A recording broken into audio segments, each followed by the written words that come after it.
Hey guys, it's Amarantha here. Just gonna go over the my thoughts and opinions of the demo lock. Take a little bit more in-depth look at how they've turned around and give my suggestions as far as what type of spec and artifact talents you should be going for, as well as some PvP traits. That, we'll just kind of dive into both situations and do that. As you can tell, I'm here in Azuna right now, so just. Yeah, it is Azuna. Yep, Azuna. And we'll take a quick look at the Bad talents enough that that I'm Naga choosing right and now. demons invade our home. Now Uh, these McCree. right now, I'm kind of in an AOE type spec. It's really good for high damage trash mobs. It'll give you a lot of burst potential um, for just multiple mobs at one time. You can keep a pretty good amount of imps going with your doom because of impeding doom. It gives you the ability to have the imp. So the more doom that you can have out just works well with your the more imps you can have going. Works well with your summoning dark glare guy. He does pretty well. Does pretty good amount of damage. He especially when you buff him, and he and of course does just adds an extra little tick of shadow flame here. Helps with helps with just soul shard generation and makes it for just a couple quick, uh, easy soul shards every 14 seconds. So, um, with your Doom also, with your sorry, I also go for Gilmore of Supremacy. Helps you out, gives you an extra demon to go for.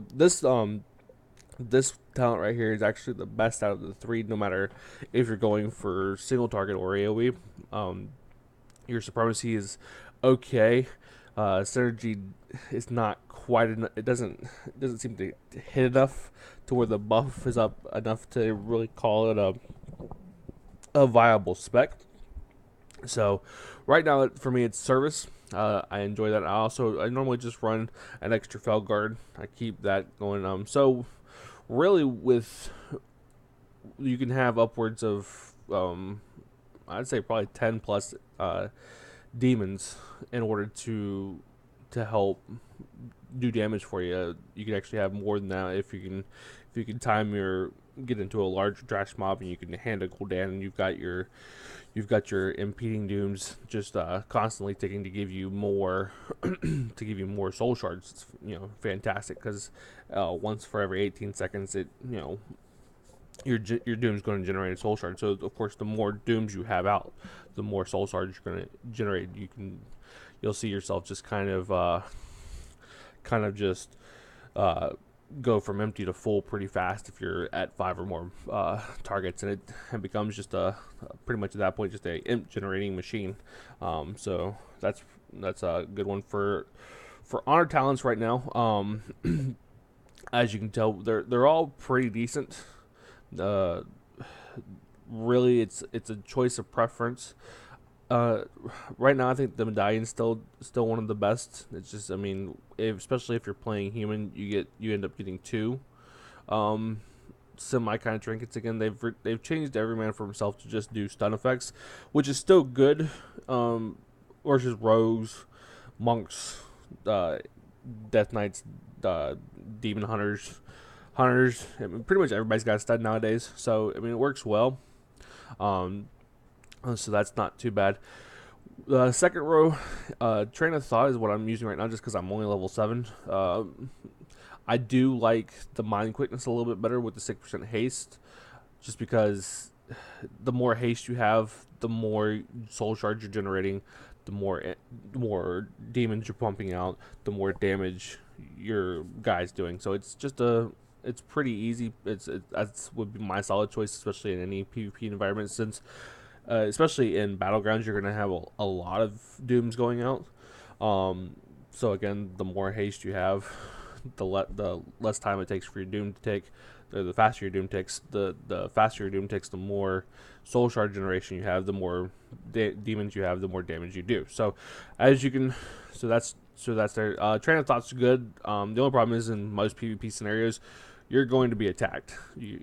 As a warlock, you're either going to be the one being trained down, so you're going to have to be tanky, or you're going to be the one who's going to be CC'd. So either way, you're still being attacked. So that buff is just going to be constantly canceled. I mean, it's really going to be. I think you're going to get the passive 6% haste. It's going to be a little bit better. This one's okay. The 30% increase on damage on targets above 80% for that would work well against healers, kind of keeping them down. But 80% is pretty easy to get through nowadays, or drop below 80% and maintain below that 80% still is pretty easy to get through. I do love that they're bringing back Curse of Tongues, Curse of Weakness, and even this Curse of Fragility. I think is how it's said. Sorry, they're all really good. Just depends on what type of comp you're playing in arena, who you're gonna go or what type of comp you're going against. But really, I don't think it's gonna hurt you to have any of them. You're probably gonna end up running most of the time either Curse of Weakness or Curse of Tongues, just because it's nice. That Curse of Tongues are gonna hinder healers pretty easily. So that's pretty fantastic. Drain Essence, I think, is going to be the go-to for survivability. I mean, as you can tell, it gives you a 10% damage reduction every 6 seconds, stacking up to 5 times when you're on that target. So if you're draining life, you're healing yourself, and they're doing 50% less damage to you. I mean, that's just, you can't really stop that. The casting circle, I think it's going to run into the same problem that arcane mages run into in most scenarios, where you're limited to standing in that circle. And if you're in the circle, it's fantastic, but PvP is a mobile thing. I mean, even in PvE nowadays, it's so mobile, you really can't be stationary for too long. And I don't know if having to lay down a circle, I think, and then that's where it's gonna kind of hinder you on that one. So I don't think that one's gonna be a great one. If it is viable, it'd be viable within like maybe the first couple seconds of an arena fight, first couple moments of a BG. But after that, it's going to be something that is just not going to really see a lot of gameplay as far as getting it down, being in that circle. Now, if it was usable by other people, like maybe your teammates or something, maybe, but I don't believe that's the case. Another word, just as good if you're going up against a couple casters. So that'll give you, if you're going up against a healer caster combo, Resto Druid, Frost Mage, Shadow Priest, Affliction Warlock, other things like that. It'll give you a little bit of a redirection, which is kind of nice. I mean, I can't tell you how many times I've accidentally not paid attention to the warrior reflecting stuff back at me and hit myself in the face for a million Chaos Bolt. You're like, well, I'm almost dead now. What the heck am I gonna do? So that's not too bad. If you can get that up at the right moment, you can reflect quite a bit back at them. That's for 5 seconds. That's if things happen real quick in 5 seconds. So I do like that they're adding an extra call pet in here, different summon pet. But I do like the passive, shadow damage increase is pretty nice. The cast time of your shadow bolts reduced, which is nice by half a second. I mean, that's like an extra, I want to say a couple hundred haste. I mean, almost 1 second shadow bolt cast time right now would be awesome. I mean, that's just more soul shard generation, more imps going out, more demons going out overall, a steady supply of demons. So that's pretty fantastic. Call Fell Hunter is an insta lock, so that gives you, not only do you have with having the Grimoire of Supremacy or Service, giving you that call pet ability where you can summon multiple pets that way. You now just have strictly just the Fell Hunter, which will give you a good another pet. I mean, your demon lock, you can buff something up for a couple of seconds, and that's fantastic. So and having a nice spell lock and interrupt is pretty good. And I mean, instacast, summon a fell hunter, spell lock your enemy, spell lock a healer at a crucial time, help everybody out. That gives your the demon lock, or the demon hunter, or sorry, the demo lock, just a lot more utility and a lot more viability in a PvP scenario. I almost wish we could use that in a PvE scenario. That'd be a fantastic spell. I think having that ability would be nice. Singe Magic is good with your imp. If your healer's having a hard time keeping things off you with their cooldown, or with their dispel cooldown, sometimes it's hard to do to keep a lot of things off you. So that would definitely help you out. But I think your go-to one's probably going to be your Fell Hunter. That just because you can't really beat a spell lock. I mean, you really can't. The last tier's the most fun. I think it's going to be. I like all three of them. I think they all three have a viable scenario. This Master Summoner, where Dreadstalkers is now instacast. That's fantastic. That just means it's easier for you to get all your demons out quicker, because you don't have to worry about, that's the only ones you have to cast right now. Everything else is just instant. Instantly I've got an extra Felguard. Instantly I've got my big Doomguard guy. Instantly I've got my Observer. Hand of Gul'dan, Dreadstalkers, and of course your artifact talent your artifact move is your big cast moves right now. Those are the ones that you're taking a long time to cast. So having an instant cast Dooms or Dreadstalkers is fantastic. This one I think is the one I'm going to run. Is called Fell Lord. It summons a big fell type guy who's going to basically, he just stuns, and then he does a massive attack. If it's big enough that he stuns everybody, and the area is it's a viable. I don't know if it'll be viable in arenas, but definitely in battlegrounds it'll be a good one to have. You can just drop it down on a group of people, stun them all, and then get up a bunch of dooms and start wreaking havoc. So that's one. I do like this one. Just anytime they cast a spell, they get an attack for 5% of their health. That might be a little bit more viable in arena, just because it is a ranged ability. And it doesn't require you having a doom up. So it's just, they cast a spell, they take. Now that is, if you're paired right, that's going to be hard for them not to cast a spell to not take the 5% of their health target. So, and it's within 20 yards. They can outrange it, but it's going to be hard. Fellow Lord, he's going to be a little bit easier because he's only 6 yards. He's within the 6 yards, so that's going to be. So I think between this one will be good for battlegrounds. This one will be good for battlegrounds. I think this one's going to be good for arena or battlegrounds if you're going to be using it. Can't really beat. I mean, when you got a rogue training you, or a DK training you, or any melee training you. I mean, a warrior coming up and just constantly on you, waiting to just interrupt anything.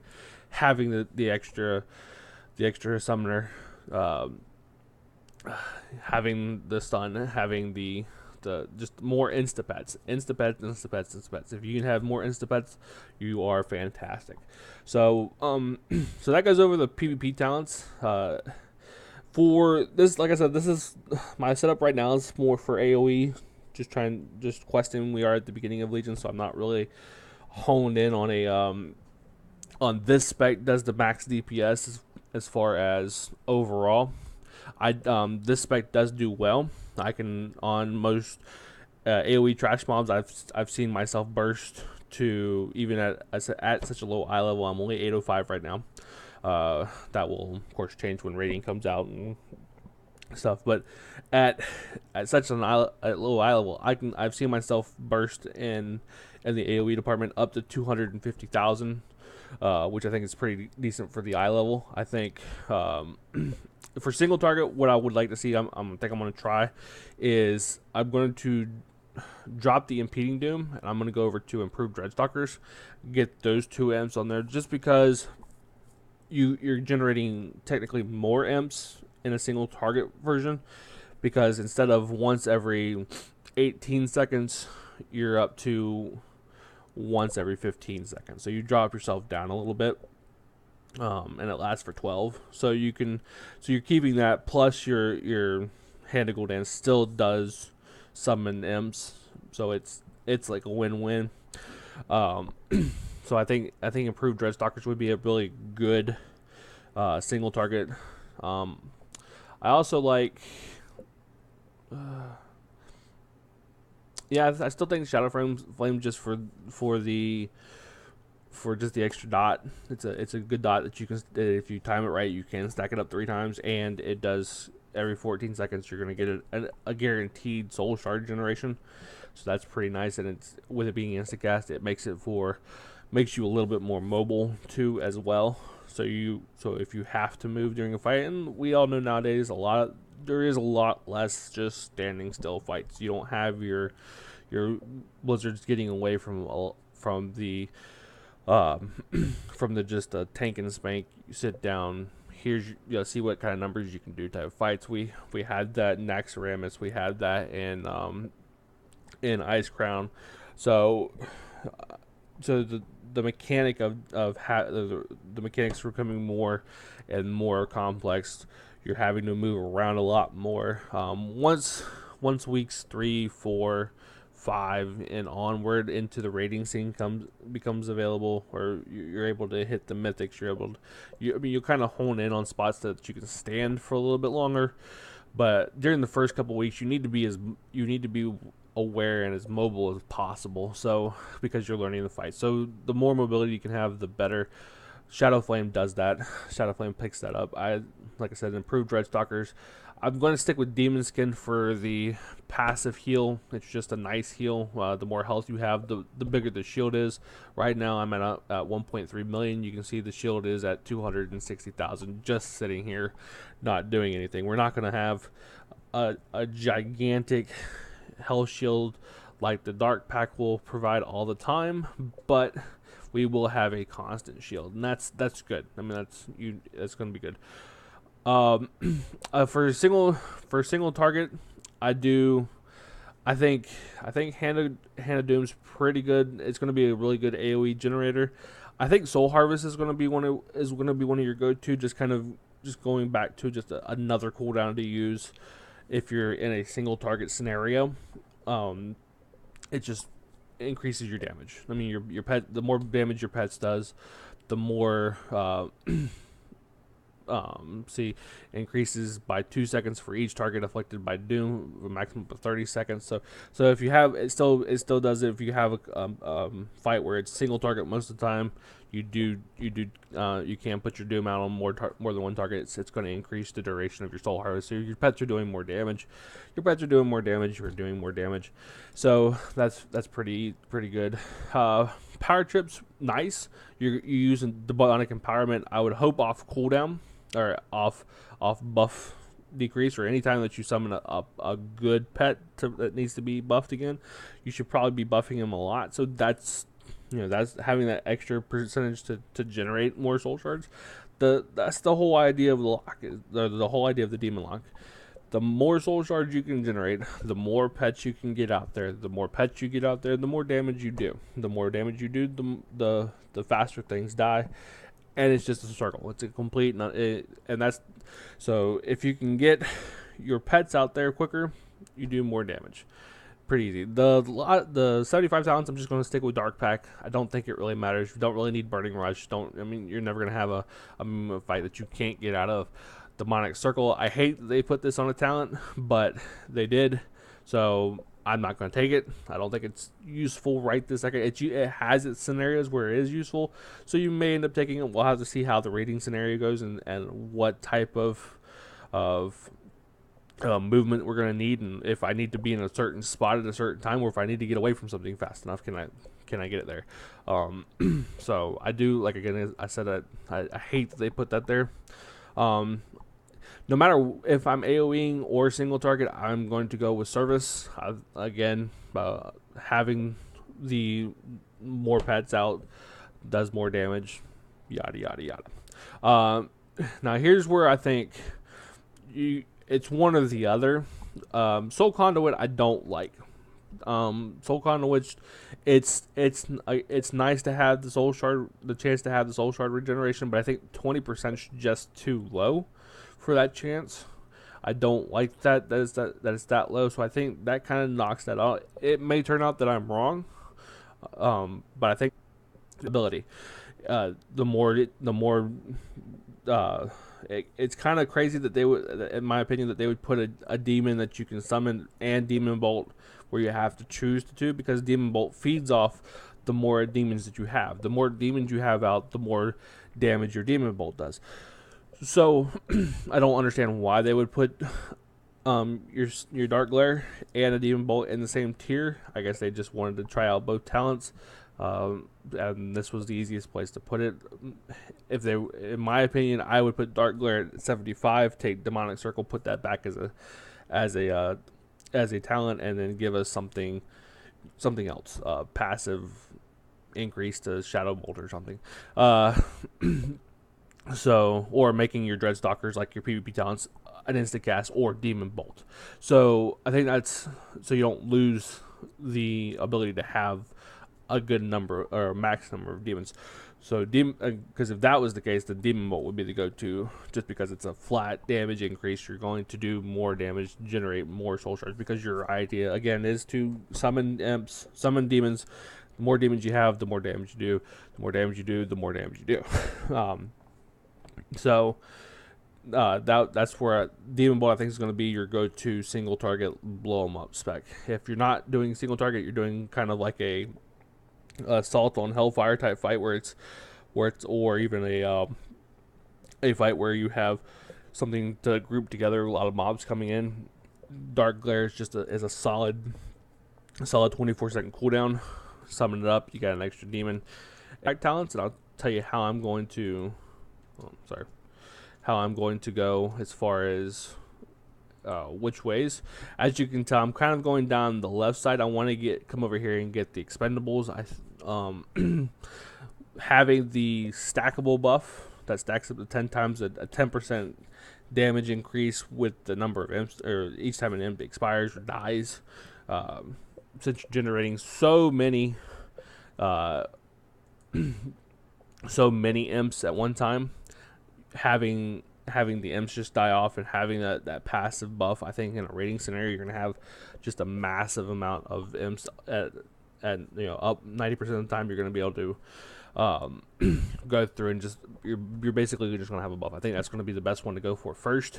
I believe that's if you can get, the faster you can get to that one, the better. So of course you're gonna go through and you're gonna have to get swollen power. That's just, again, you have more imps. The more imps you do, the more damage you do. So your imps are just going to increase the damage of your Shadow Bolt once in a while. It happens passively. I think if right now in a dungeon scenario, if I have about 10 out at a time, it usually procs pretty quickly. About once every probably minute and a half, I'd say. If not, if it's just like a out in the world type thing, you're not going to see it a lot, but it does happen every once in a while if the mob's got a lot of health.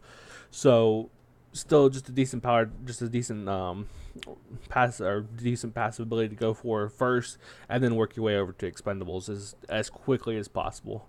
As you can tell right now, I'm using the increase the health of it, and increased doom. The more damage your doom does, just it's a nice little, especially in an AoE situation.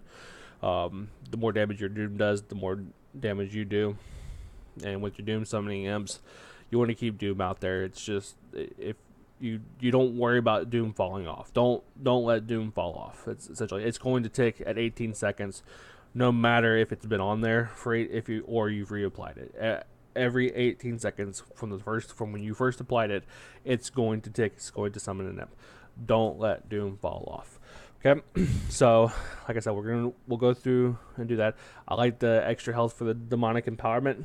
Um, the more health your demons have, the harder this thing hits right here. 6%, and it's summoned from every imp, every demon, um, every guy that you have out. It just sucks from that life and does a lot of damage.